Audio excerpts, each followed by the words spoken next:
Hannah, can you break it down for us? A person comes in and maybe they've never been a coach, they don't know what it takes. What in your experience and assessment, what does it take? Yeah. Well, besides, I'll go into like the training aspect, but what it first requires of you is a willingness to get curious about yourself. You don't just learn coaching; you become a coach. So you have to Mm, really be willing to put your being in there. Um, Mastery is all about like being. So I will say you'll excel faster the more you're willing to put yourself in it, and not just learning coaching, but really the becoming piece. So there's this willingness, there's a growth mindset, there's a curiosity about yourself that I would say is required like day one. Just getting willingness and being curious about yourself. The next piece is an ICF accredited training. So some people actually might become a practice client first for someone. So if that's you, if you want to become a practice client, I can hook you up just to be coached for free by one of our coaches in training. If you want to experience coaching, you actually learn a lot about coaching by being a client. So side note, if you're like, I'm not quite ready, experience it and see if it's the right thing for you. Because most people fall in love with it, being a client. They're like, whoa, this works. This is amazing. Then starting a ICF accredited organization, you can look on the ICF website and see what schools are accredited. There are coaching schools that are not accredited, and I would say it's just I put a high value on accreditation and being held to high standards because that will like get you into rooms you couldn't before, and you can be confident in what you're learning is like tested and researched and backed up. So that would be the next thing, is make sure you have an ICF accredited organization. The other piece is then showing up and participating, engaging in the process. Not just the doing, but the being piece. And at the foundation, it just focuses on being a listener and being curious. So I would say, like I said, everyone needs coaching. The world needs coaching. Like I can't think of any profession, any role that wouldn't be better with more curiosity and more empathy. Like that alone, I truly believe can change the world. How our program works with Coach Training EDU is we have an orientation and an introduction. So we're really setting a foundation to really hone empathy and curiosity, as well as like a really strong research based on positive psychology, so that you're not just learning it and like, oh, this is how you do it, but you're really like putting it into practice. Like we have a exercise early on for you to put into practice, like hope theory, which is at the heart of many things in coaching, this idea that challenges are opportunities to grow ourselves. So in each introduction piece, you're really like settling into like the being of a coach. So we're not just teaching you how to do, but the being. The other piece is you're also coaching and being coached pretty early on. So it's a complete experience, which I see as such an advantage because you are giving and receiving an experience that you want to give to others, which makes you more ready to give that to others.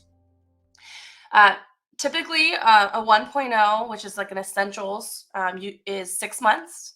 So you're 6 months, 2 hours a week in class, coaching, being coached. That doesn't include what you'd be reading and studying and practicing outside of your class.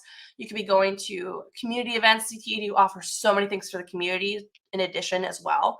Like we have power hours you can drop in and do extra practice. We have pods where you can get hooked up with other coaches, and we have workshops and things like that. But also just on your own time, you're reading. And something that's unique that CTEDU does is we're not just throwing a bunch of information at you, but everyone in class is reading and like learning outside. And then when we're in class together, we're putting it into practice, we're answering your questions, we're applying it, we're using it, which I see as such an advantage. So everyone's learned it, and now we're really playing with it. We're experimenting with it. We're putting it into practice, because there's, again, one thing to understand coaching and the other thing to experience it. Something else too that you'd be working with a master coach for your, we call them overviews. We have mentor coaching. If you're working in CTEDU, you'd like to be working with me. Funmi, I think I did one of yours. Yeah, you did. Yes, you did. And so then you're getting feedback and what to keep doing and what to try differently. And I will say, I tell people mastery tips right from the start, even as new coaches, because I believe it shouldn't be withheld until you get to that certain level, because you can embody it and be it and give your clients transformational, masterful experiences regardless of how many coaching hours you have. Exactly. So that's a little bit of my philosophy. In addition to a 1.0, you complete group mentor coaching, because for the ICF, you have to have a mentoring hour requirement. So you have 3 one-on-ones and then 7 hours of group mentor coaching, which I like to say is like extending your coaching family from your 1.0, and now you're meeting all these other great coaches and sharing experiences and perspectives in a safe place.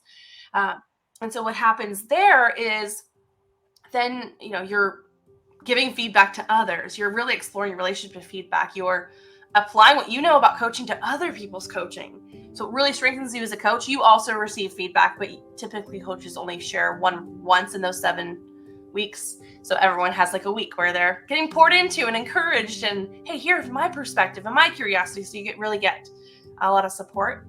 And then from there, you've met the requirements for an ACC, the Associate Certified Coach credential, with the exception that you need 100 hours experience before you can sit for the exam and apply for the ICF. So that's initially how people start.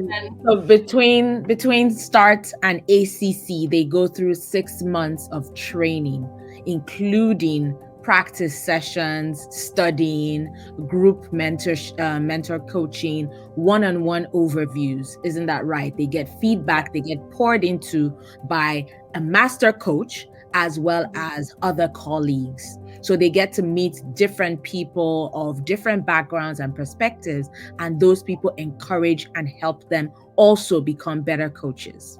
Exactly. And the other piece too, they get time with their trainers. So outside of class, they can, spend time with their trainers, asking any questions they need to about really anything coaching or receiving coaching. The other piece too is not required, but we have a business building materials that are included in 1.0. So a lot of times people are also like working on building their business along the way. So that way they're not finishing and like, what do I do? Along the way, they could be getting coached on it and getting support. So that's included. It's called Build Your Life's Work. That's one big deal I really love. The access to build your life's work. It's really a business coaching package for anybody that also wants to take coaching to the next level and build a business out of it. It's really, really good. So I must admit that Coach Training EDU is like, it's superb in that particular arena.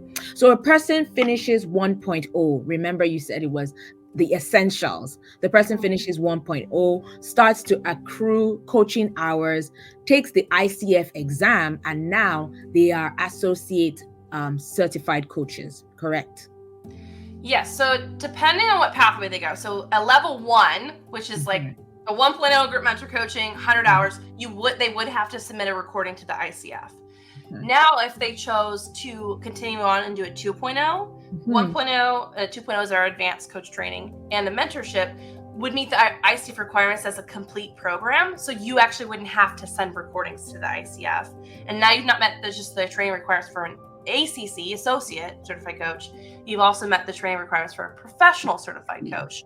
So I usually tell coaches, like, if you're going to go for it, while you're honing those 100 hours, I mean, anyone who wants to take themselves seriously as a coach needs to take 2.0, because you find yourself. I found myself in 2.0. I agree. But it takes that pressure off of sending in a recording. However, I will say, even in 1.0, we're not training you to like the minimum standard. Like we're training you like a top end of ACC towards PCC. So if you do not continue to take 2.0, you can be confident in the recordings that you submit.